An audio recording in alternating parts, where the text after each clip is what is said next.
Hi, this is the Match Now with Sean channel. Hey! Hello. And it's actually something that me and Joe actually agreed on. Was that Wow. there's rumours. That's not often. Hello. This is Match Now with Sean. As you see, I've got two people beside me for a change. Hey, Sean. Yeah, we should. Get him in here. Get him in. Come on. You got my man. Yeah, it's a little bit of eye candy for you.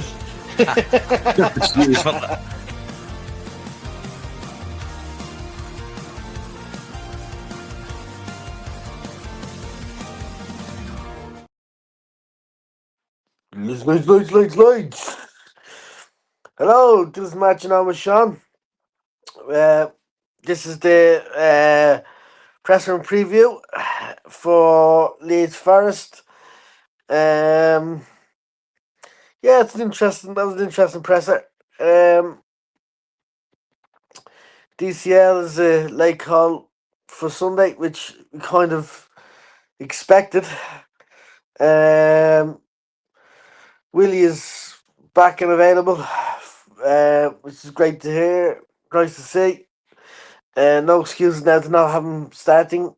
I think they need to get our best players on the pitch in some way, shape, or form.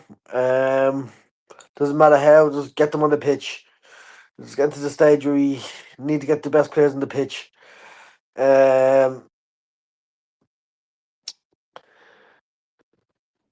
Farkas said that the main thing is picking up points, which was okay, grand.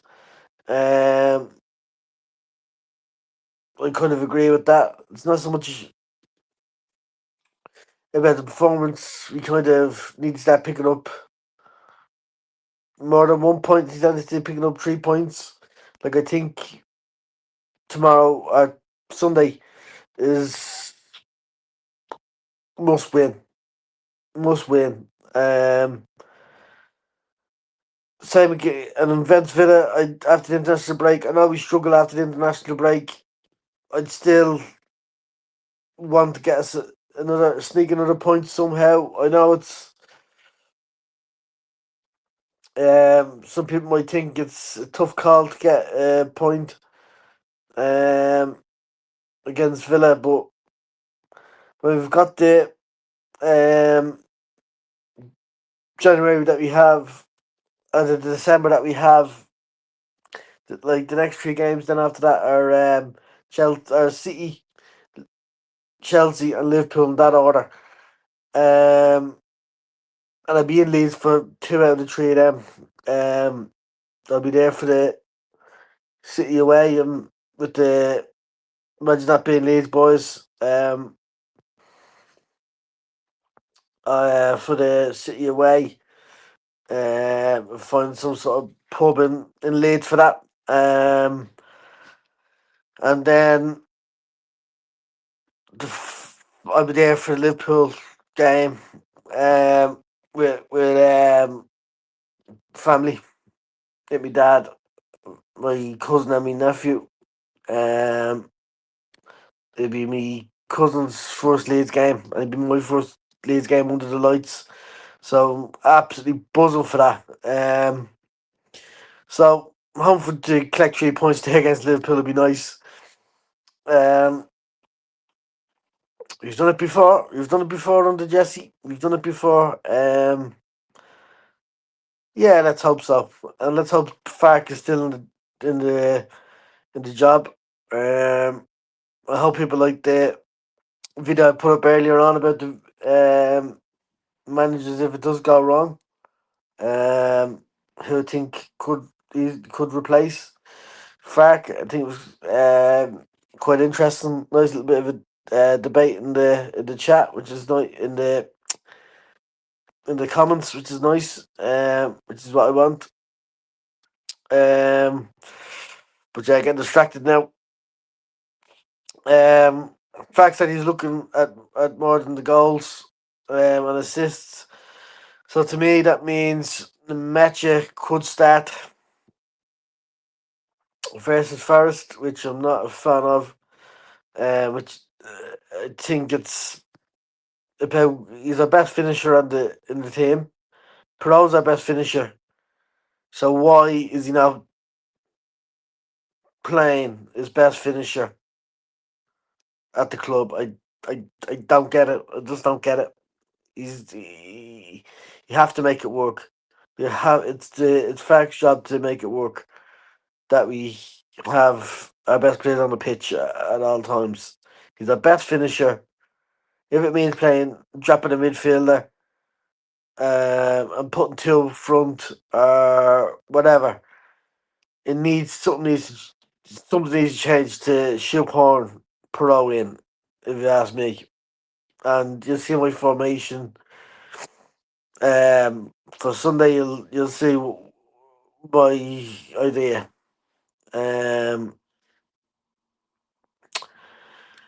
Fact said he admitted they could be more clinical this season, and I agree 100%. Play fucking Perot and he knows how to fucking finish. You're saying that he needs about being clinical. Play fucking Perot in some way, shape, or form. It means putting on number 10, putting on number 9, whatever. Putting two up front, dropping the midfielder. Do it. Do it, do it, do it. I don't care what formation plays, as long as you have the best players on the pitch.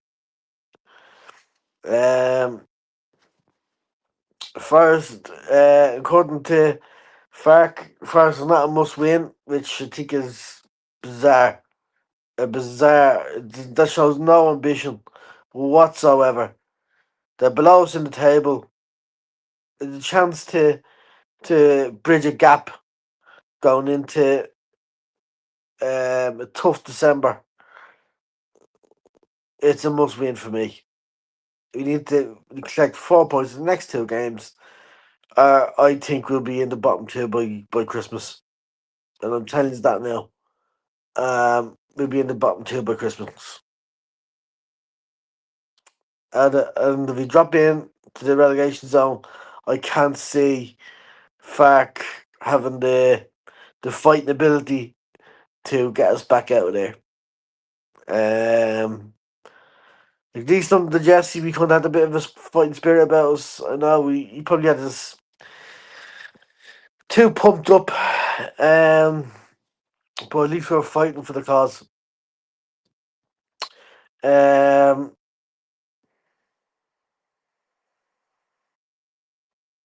Fark has said that it's on the rest of the team to score, not only the striker to score goals. Yes, I get that, but it's not. It's a striker. It's not a defender's job. Like Rodon is a top goal scorer. It should. I don't. There's not many teams. I don't think there's many teams in the league that will have the defender as a top goal scorer. It shows a clear weakness. It shows that the clear weakness is up top. Like I would never have got DCL and Nemecha.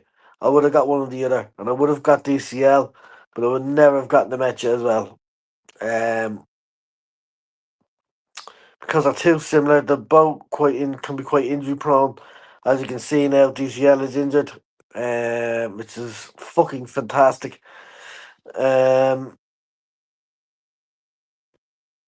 So we could have easily kept the wages and bought somebody else for the team rather than wasting wages on two injury prone players.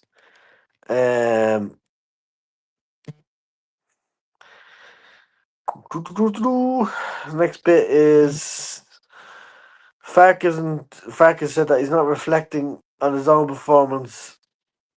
Why? Why? Yeah, are you deflecting the blame? Is it one of these things where you don't reflect on yourself, you reflect on others, but you don't reflect on yourselves? Sometimes it can be your fault that it's not right, that something's not working. You need to reflect on everything in the club. You, players, staff, the board? Is the fans having an impact? Like, you have to reflect on everything within the club, not just others.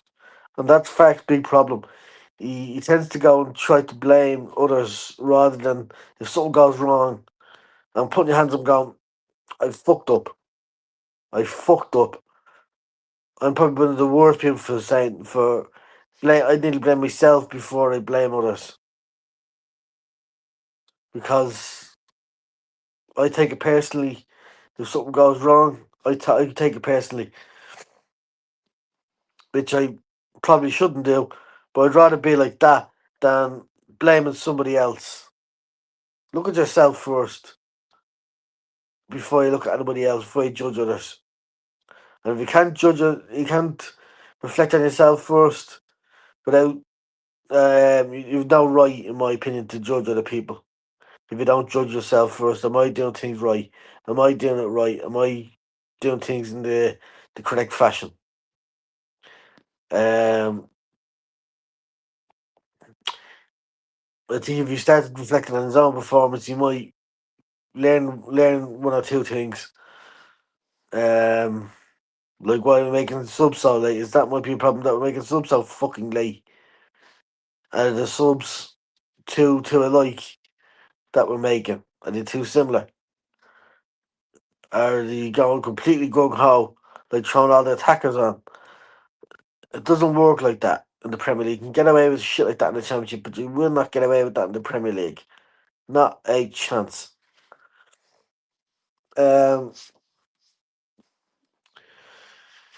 Farkas said that the other thing Farkas said is you have to enjoy the challenge of playing better teams in the league. Yeah, I get that. Yeah, I get that. Like you have to put yourself up to these challenges in the league. Each team is gonna give you a different challenge, and you have to figure out what the challenge is and try to front up, head out, chest out, chest up, head up, chest out, and battle and battle and battle, and make sure you get there. Make sure you overcome the challenge, or at least make a good fist of it.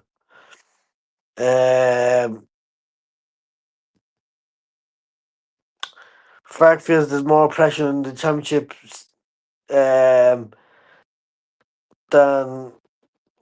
because we're expected to win more than championship.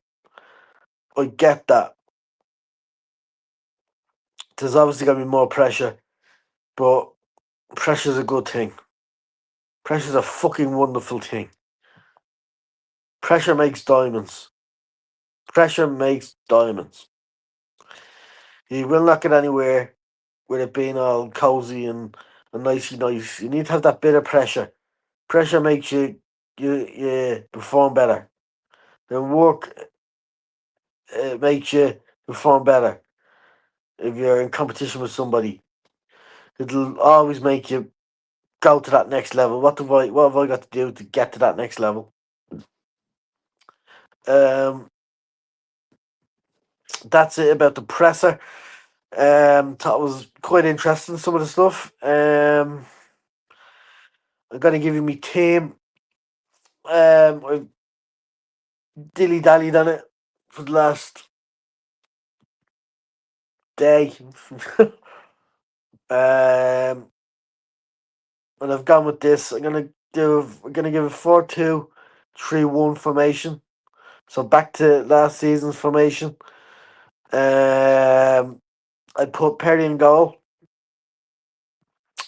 Goodmanson, Rodan, Bajol, and Bogle in defence. Longstaff and Ampadu in midfield. James Nunto out wide. Okafor number 10. And I would play Perot up top. And get the ball up to Perot and hope he starts winning balls. And he's our best finisher, so make it work. Make it work. And that's my way of shoehorning Perot in. DCL is injured, so why not try this? Why not try something different? And I think we'll win 2-1 with goals from. I think Perot will score one, and I think maybe Longstaff. Longstaff's due a goal. Yeah, I think so. Yeah. And that's it there for the presser and preview. I hope you enjoyed it. I'll be back on Monday or Tuesday with a review of the match. Hopefully, all with all smiles and a bit of happiness. And you get the right result. And keep marching on with Sean. Leeds.